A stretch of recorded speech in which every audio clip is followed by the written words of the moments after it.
রব্বি জিদনি ইলমা রব্বি জিদনি ইলমা রব্বি জিদনি ইলমা। সূরা বাকারা 256। ধর্মে কোনো জোর জবরদস্তি নেই।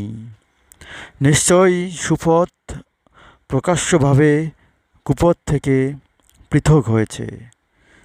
সুতরাং যে তাগুতকে অস্বীকার করবে ও আল্লাহকে বিশ্বাস করবে, সে এমন এক শক্ত হাতল ধরবে যা কখনো ভাঙবে না।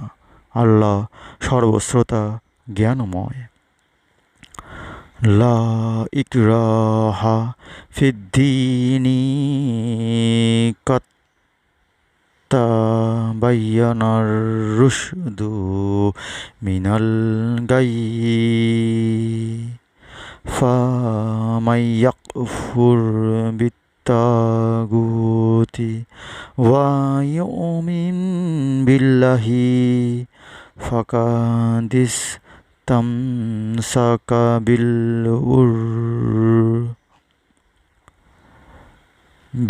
উরওয়াতিল উসকা লা লানফিসামা লাহা ওয়াল্লাহু সামিউন আলিম। সূরা বাকারা আয়াত 257। আল্লাহ ইমানদারদের অভিভাবক। তিনি তাদেরকে অন্ধকার থেকে আলোতে নিয়ে যান, আর যারা সত্য প্রত্যাখ্যান করে বিভ্রান্তকারীরা তাদের অভিভাবক। এরা তাদের আলো থেকে অন্ধকারে নিয়ে যায়। ওরাই দোজখবাসী, যেখানে তারা চিরকাল থাকবে।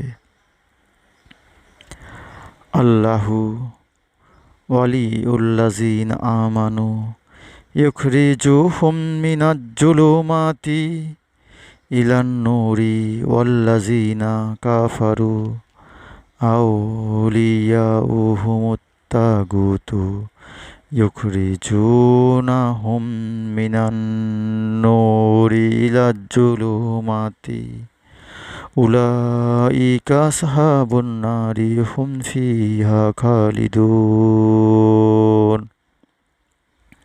সূরা বাকারা আয়াত 258।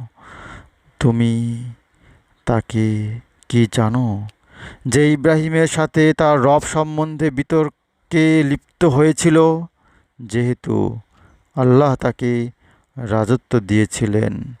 যখন ইব্রাহিম বলল, তিনি আমার রব, যিনি জীবন দেন ও মৃত্যু ঘটান, সে বলল, আমিও তো জীবন দেই, মৃত্যু ঘটাই। ইব্রাহিম বলল, আল্লাহ সূর্যকে পূর্ব দিক থেকে উদয় করেন, তুমি তাকে পশ্চিম দিক থেকে উদয় করাও। তখন সে অর্থাৎ নমরুদ হতবুদ্ধি হয়ে গেল।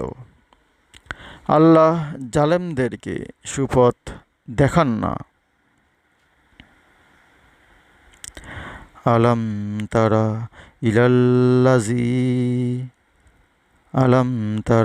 ইলাল্লাযী হাজ্জা ইব্রাহিমা ফি রাব্বিহি আন আতাহুল্লাহুল মুলকা ইয ক্বালা ইব্রাহিমু রাব্বিয়াল্লাযী ইউহয়ী ওয়া ইউমীতু ক্বালা আনা উহয়ী ওয়া উমীতু ক্বালা ইব্রাহিমু ফাইন্নাল্লাহা ইয়াতি বিশ-শামসি মিনাল মাশরিকি ফাআতি বিহা মিনাল মাগরিবি ফাবুহিতাল্লাযী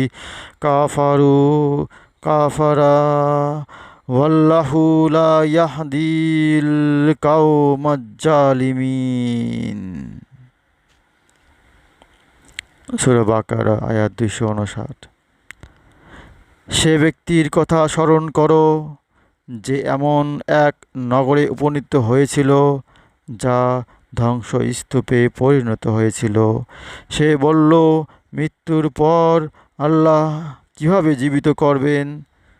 তখন আল্লাহ তাকে 100 বছর মৃত্যু অবস্থায় রাখলেন, তারপর তাকে পুনরুজ্জীবিত করলেন। আল্লাহ বললেন, তুমি মৃত অবস্থায় কতক্ষণ ছিলে? সে বলল, 1 দিন বা তার চেয়েও কিছু কম। আল্লাহ বললেন, 100 বছর ছিলে।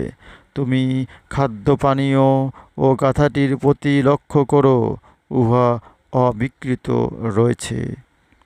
আমরা তোমাকে মানবজাতির জন্য নিদর্শন করব। অস্থিগুলির প্রতি লক্ষ্য করো, সেগুলিকে আমরা কিভাবে সংযোজিত করি এবং মাংস দ্বারা ঢেকে দেই।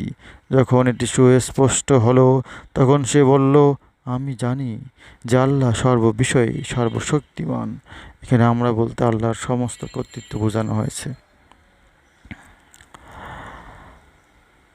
আও কাল্লাজি মাররালা কারিয়াতি ওয়াহিয়া খাওয়াতুন আলা উরুশিহা কালা আন্না ইউহি হাজিহিল্লাহু বাদা মাউতিহা ফামাতাহুল্লাহু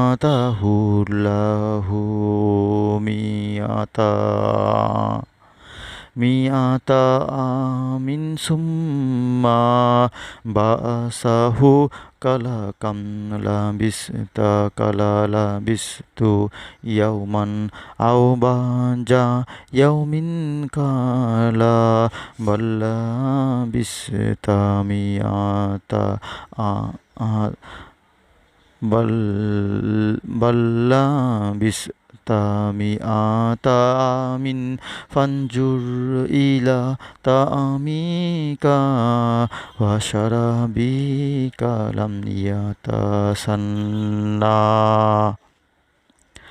ওয়ানজুর ইলা হিমারিকা ওয়ালি নাজআলাকা আয়াতাল লিন্নাসি ওয়ানজুর ইলাল ইজামি কাইফা নুনশিজুহা সুম্মা নাকসুহা লাহমান ফালাম্মা তাবায়্যানা লাহু কালা আ'লামু আন্নাল্লাহা আলা কুল্লি শাইইন কাদির। শানে নজুল বর্ণিত আছে, মদিনায় মুশরিক মহিলাদের যখন সন্তান হতো না, তখন তারা মানত করত, যদি আমাদের সন্তান হয় তবে আমরা তাদের ইহুদি বানাবো এবং ইহুদিদের হাতে সমর্পণ করব। এভাবে তাদের অনেক সন্তান ইহুদিদের হাতে ছিল। যখন সে সকল লোক মুসলমান হয় এবং আল্লাহর দ্বীনের সাহায্যকারী হয়ে যায়, তখন ইহুদিদের সাথে লড়াই হয়। সর্বশেষ তাদের ষড়যন্ত্র ও প্রবঞ্চনা হাতে নিষ্কৃতি লাভের জন্য মহানবী সাল্লাল্লাহু আলাইহি ওয়াসাল্লাম বনী নজিরকে দেশান্তরের নির্দেশ দেন।